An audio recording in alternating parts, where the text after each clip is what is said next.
Coming up on the program, it's time to start planting our brassicas in the Sioux Growing Supply seed starting kit. And we're going to talk about chitting your potatoes, putting sprouts on them. All that coming up today on the Wisconsin Vegetable Gardener.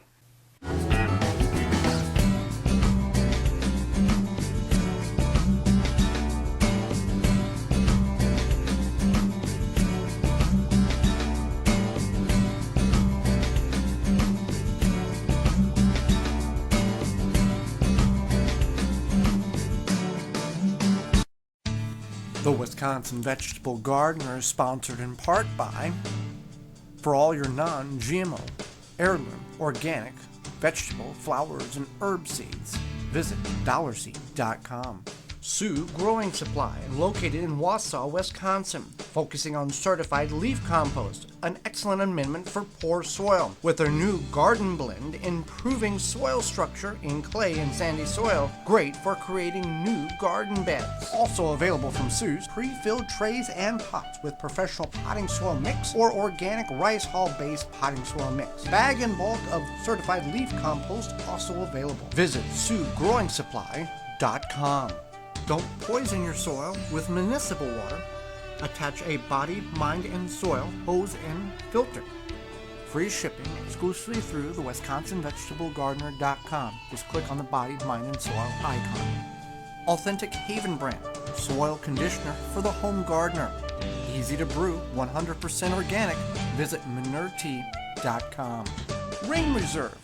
Reserving your rain, preserving our future. Rain Reserve, manufacturing of rainwater capturing capabilities. Visit rainreserve.com and use coupon code RAIN2016 to save 10% on your total purchase. Welcome to the Wisconsin Vegetable Gardener. I'm Joy Baird. Well, it's time to get our brassicas started. You want to start these 6 to 8 weeks before your last average frost date. Now, what we're planting is we're going to plant cabbage, kale, and Brussels sprouts. We're not going to do broccoli or cauliflower because, quite frankly, if you've seen our program, we can't grow that, and we're not going to waste valuable indoor space and seed trays and soil potting mix to start seeds that when we put in the garden simply won't grow, and for whatever reason that we don't know, so we're not going to waste our time. We're going to put other productive vegetables in that very essential real estate in the garden. Now, we're going to start these in the Sioux Growing Supply seed starting kits. Now, if you're in the state of Wisconsin, you'll be very familiar with Stein's Gardens and Gifts.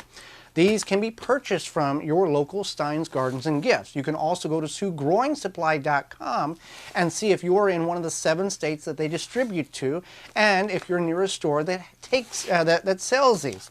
These are pre-filled trays here that we can bottom water. They 32 cells each. This is with their professional potting soil or their rice hull potting soil. No mess, no fuss. We just take the plastic off, we'll plant the seeds, and we'll bottom water. Now, again, planting these brassicas 6 to 8 weeks before your last average frost date. In order to find your last average frost date, you can go to your favorite search engine and type in last average frost date and insert your zip code. And this will be an average of the last 10 years of recorded record. So don't be, definite on that date. Just be aware. Now, these are going to go in once they sprout and get relatively large here. These are going to go out in the garden before your last average frost date, but we want to keep that in mind. So we're just going to open these up.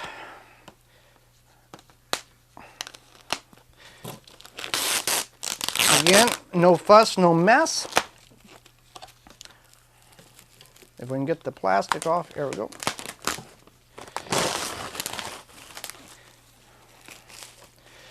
And these have individual 4-packs that can be detached, and all the soil is in there. Now, you might look on the internet and you find different ranges of when you should start your brassicas. And some information will say for Brussels sprouts, which takes 90 to 120 days based on your variety, you should start them 14 to 20 weeks before your last average frost date. Now, that is absolutely insane because that is relevant to 4 months growing indoors. So we don't want to do that. Some of that information is not always valid, so you want to do a number of searches and check some reputable reputable sources and sites in order to get this information. So you're not just taking one source and going, well, this must be true because this is the first one I went to. So we've got 32 cells in each of these. As we have in prior planting applications, we're going to put 2 seeds in each one of these cells.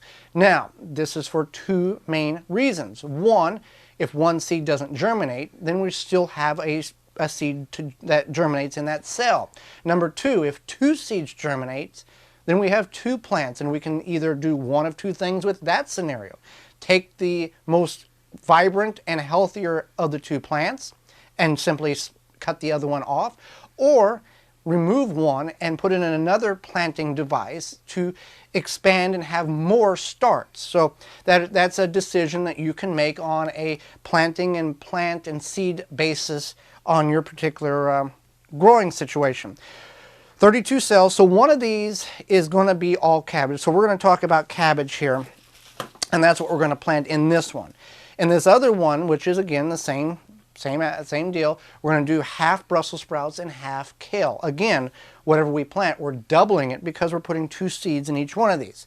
Now, these will only sit in the growing cell here for, again, 8 weeks at the most, more like 6 to 7 weeks before we harden them off and take them to the garden.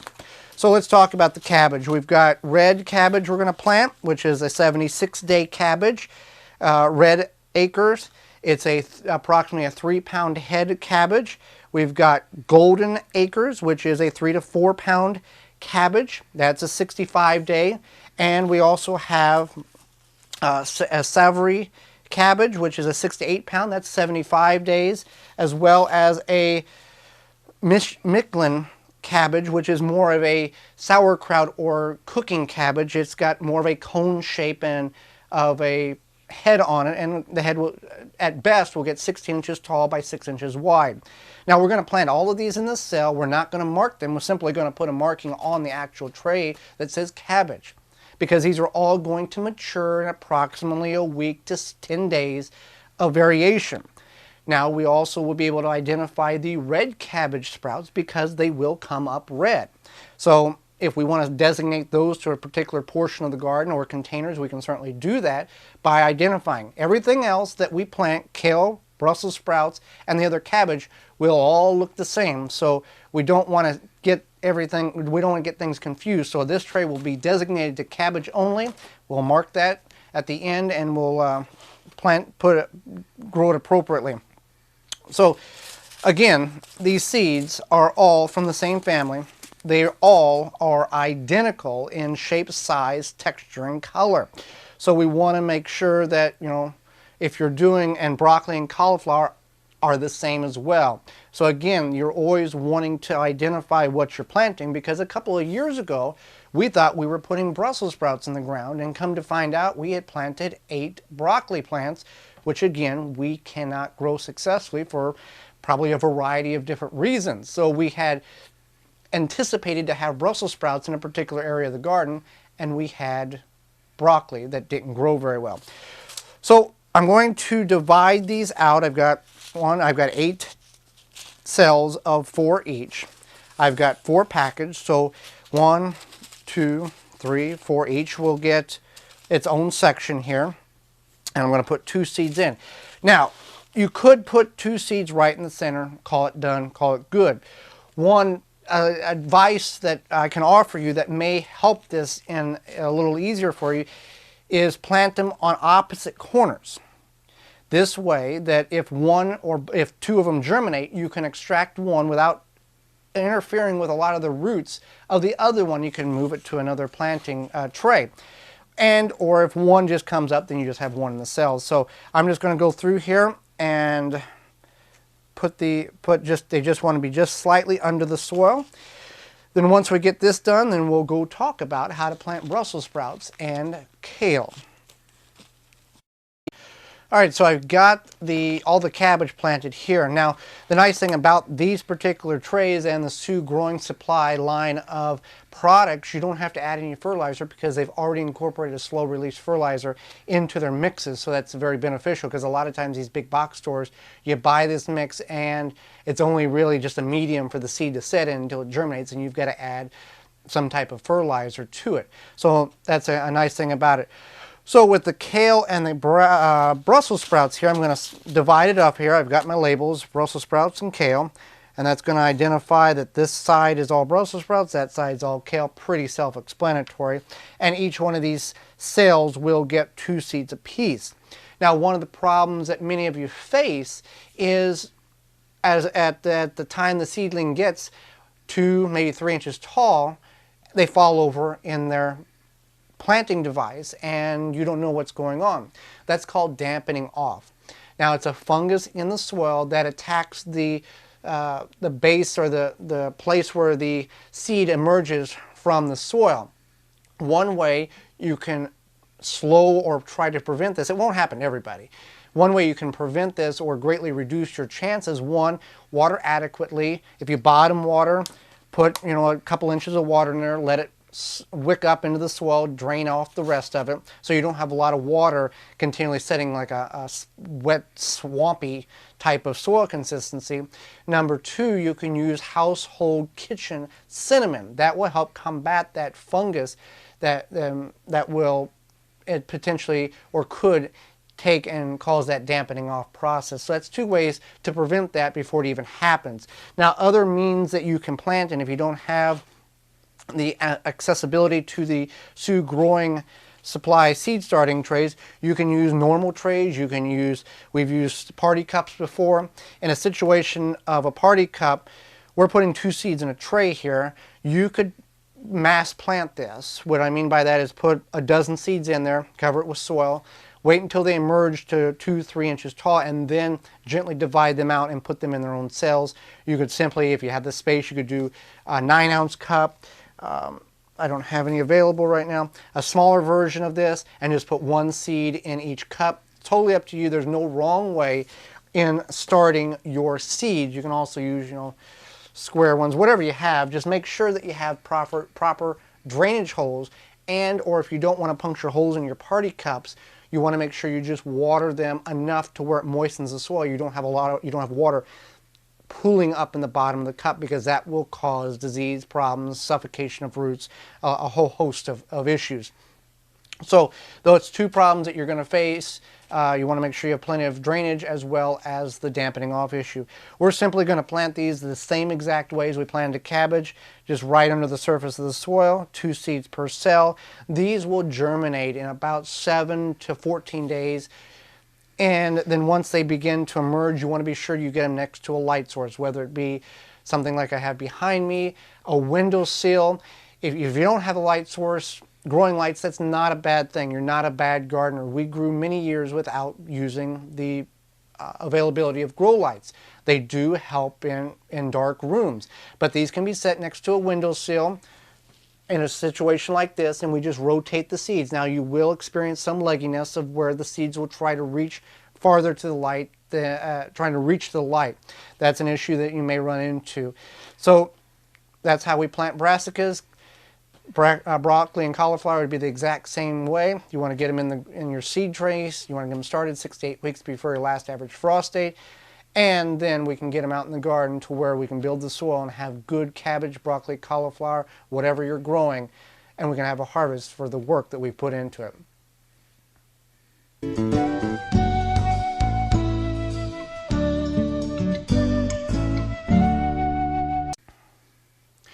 So it's time to get your potatoes, figure out what you're going to grow, and it's time to chit them or allow them to put sprouts on. Now, we recently just got our potatoes from Wood Prairie Farms up in Bridgewater, Maine.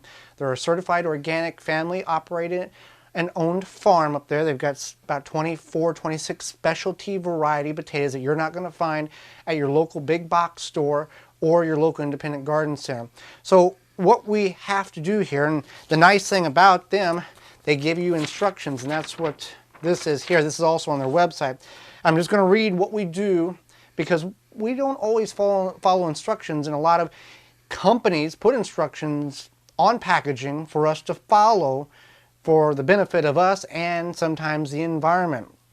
So here's what we got to do. We got to open up the package and inspect the potatoes for damage after shipping.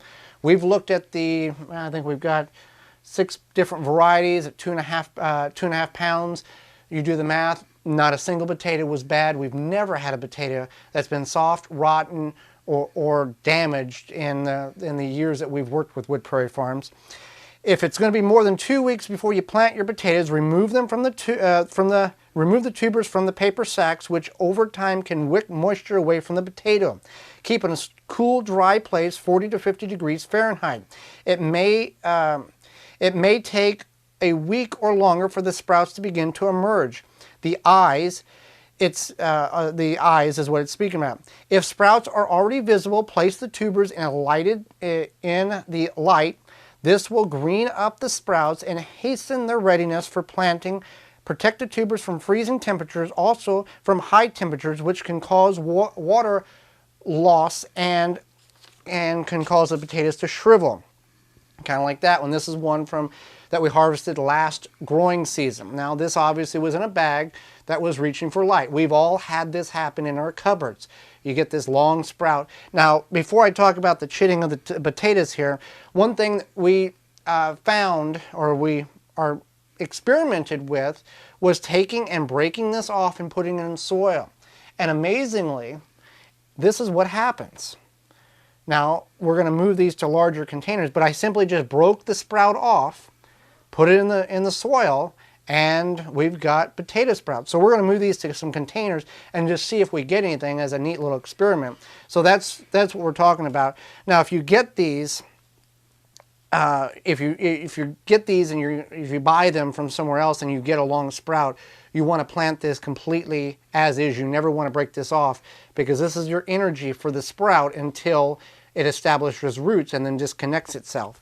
So we're just simply taking the potatoes. We've got 6 varieties: Elba, Rose Fin, Apple Fingerlings. We've got some King Harold. We've got some red potatoes. We've got some purple potatoes, some Prairie Blush potatoes.